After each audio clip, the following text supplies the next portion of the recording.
Magandang araw po sa inyong lahat mga karibin natin at welcome back dito po sa ating munting channel Pinas News Review kung saan re-reviewin po natin ang mga mahalagang balita dito sa Pilipinas. Mga simpleng komento sa mga issue dito sa Pinas at eto na nga mga karibin natin, matindi to. Ping Lacson kumanta na, sumanib kay Duterte, PNP galit na. Yan mga karibin no. PBBM na shock, tamba iyak. Yan mga karibin natin, patungkol po riyan ang ating alamin. Mula po rito sa channel ni News PH, yan mga ka-review, huwag niyo pong kalimutang mag-subscribe. Kaya News PH, nasa description po ang full video link ng balitang ito. At kung bago ka pa lang at di pa po nakapag-subscribe sa ating munting channel, please don't forget to subscribe. At i-click na rin po ang bell notification para updated ka po sa lahat ng ina-uploads nating reaction video. At eto na nga mga ka-review natin, sama-sama at sabay-sabay po natin pakinggan, panoorin at bigyan ng reaksyon ang balitang ito. Ito na po. Ito po yung isang reaksyon ni dating Senador Pampilo Lacson, dati rin po siyang PNP chief. Ang sabi niya po ay binabati niya yung kanyang mga dating kasamahan, yung PNP po, na hindi po nagrekomenda na magpistok. Ito po sinabi ni former Senator Pampilo Lacson. Former Senator Pampilo Lacson express support for the Philippine National Police lack of recommendation for ceasefire agreement. So hindi po pala nagrekomenda ang PNP, no? Ayaw sa makatuwid, hindi lang po sila tumanggi. Wala po silang rekomendasyon na mag-ceasefire po ang gobyerno at ang Communist Party. Ayon pa kay Lacson, natutuwa po tayo, no? Yung mga hindi na masasabi po natin na mga hindi naman po kaalyado ni Pangulong Duterte, sila pa po yung nakaka-appreciate sa ginawa ng ating dating Pangulo. Ayon po kay Senator Lacson, I support the PNP on this. The CPP-NPA is almost spent force thanks to the efforts of the former President Rodrigo Duterte and the security forces during his term as President. Yan po, maraming salamat po Senator Lacson at na-appreciate nyo po kahit nakalaban nyo sa politika, no, yung hindi po kayo naging kapartido ni Pangulong Duterte, na-appreciate nyo yung tunay na ginawa. Kasi ang dami na po nakalimot kagad eh. Parang wala nang nagawa si Pangulong Duterte. Dagdag pa ni Lacson. The government should not squander. No? Dapat po na ang gobyerno natin ay hindi po sayangin yung gains by giving the Red Rebels, already designated as terrorist group, another chance to regroup and reconsolidate their strength to fight and overthrow the duly constituted authority, which was their only agenda in the first place. Ayan po ang pahayag ng dating presidential candidate, dating senador at dating PNP chief. No? Nagpasalamat siya kay Pangulong Duterte dahil sa termino niya halos patapos na tong CPP. Pero ngayon po, binubuhay ang pistok. Alam na po natin yan na ang tanging kagustuhan lang naman po niyan, hindi naman po seryoso yung grupo na yan. Alam na po natin yan dahil kung seryoso sila.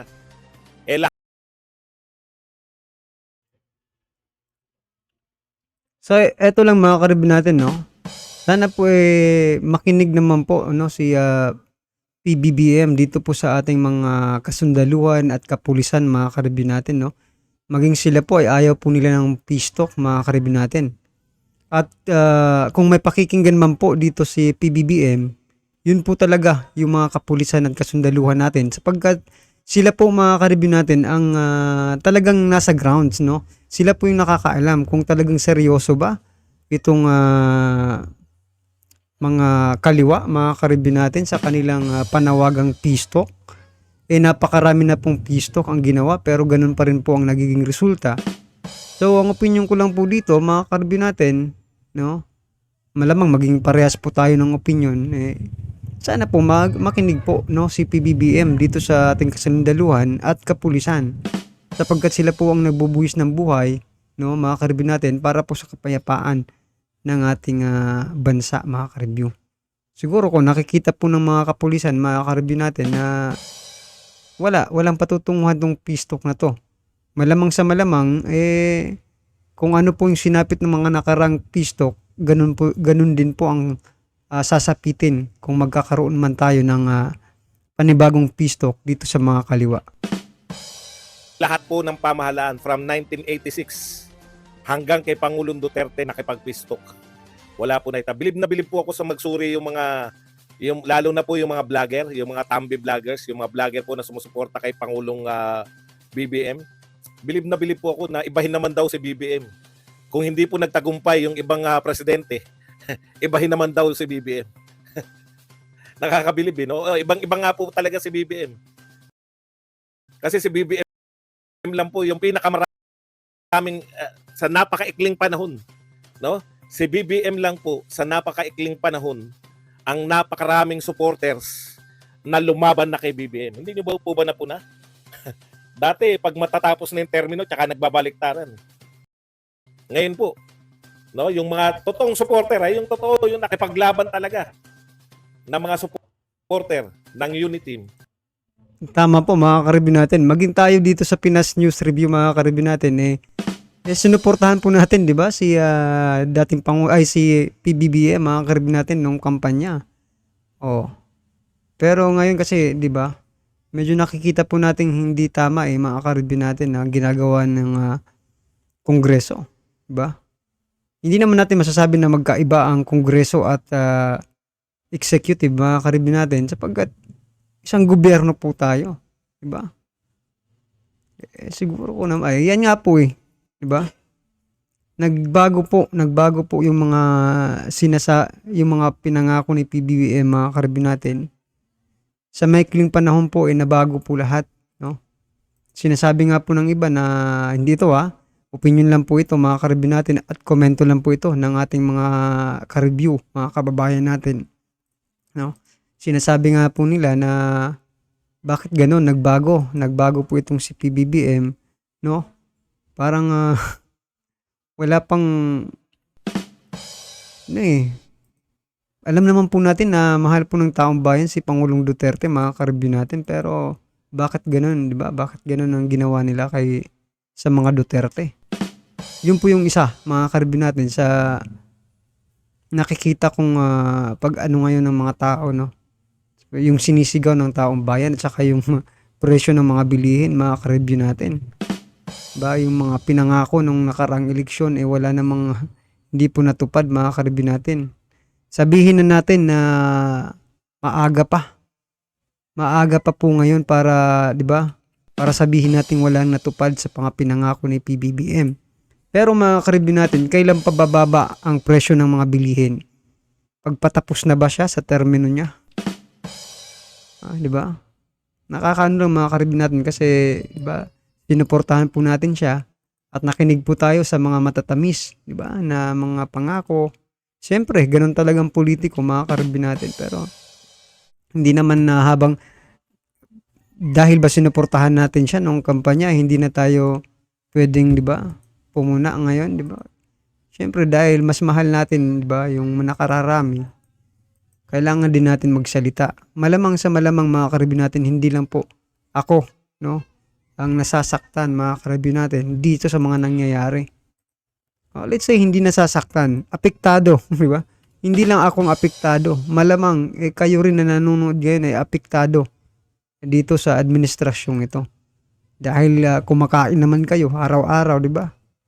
Bumibili naman kayo araw-araw.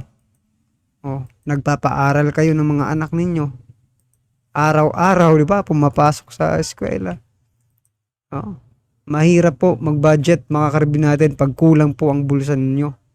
I mean, kulang po yung laman ng bulsa ninyo. Diba?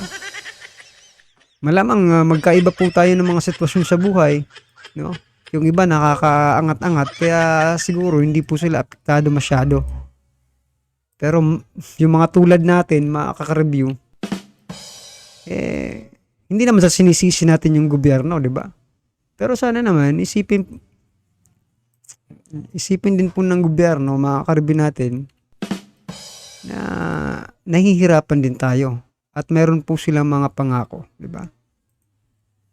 Yan na po mga ka-review natin.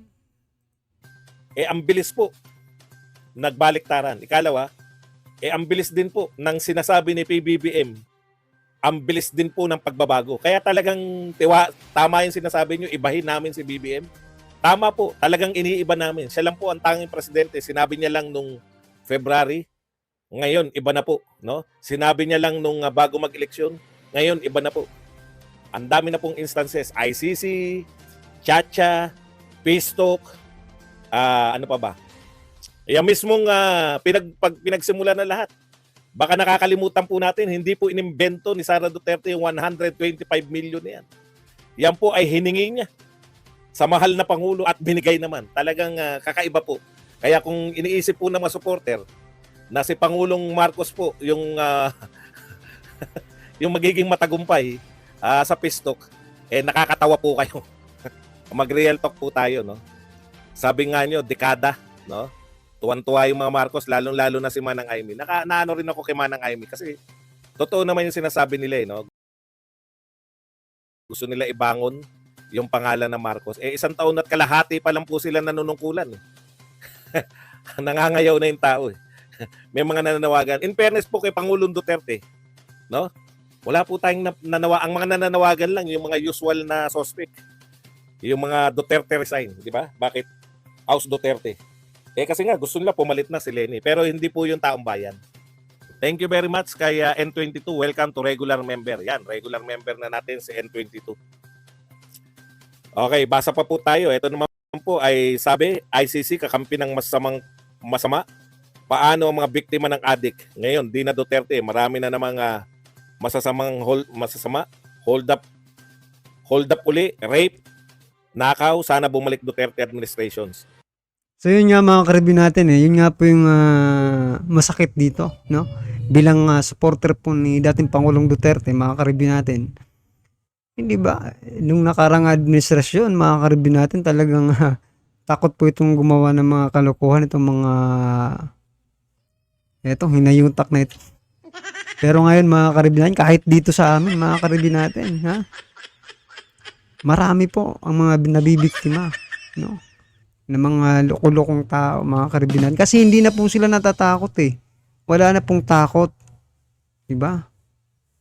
Nako, mga karibin natin. Ewan ko lang, sa inyo ba? Ganun na rin po ang nangyayari sa mga lugar na ninyo?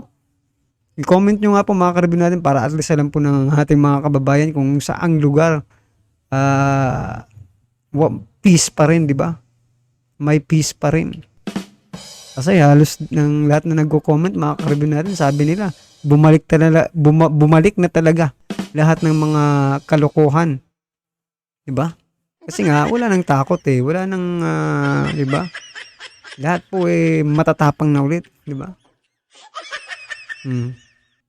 Ewan ko nga ba kung bakit mga karibin natin. Ang akala ko pa naman nung una, mga karibin natin, ipagpapatuloy yung mga ganung 'di ba? Tapang para at least, 'di ba? Hindi masayang yung tapang na ginawa ni dating Pangulong Duterte. At maging rin lang tayo, maging safety tayo mga karibin natin sa tuwing lalabas tayo ng bahay. 'Di ba?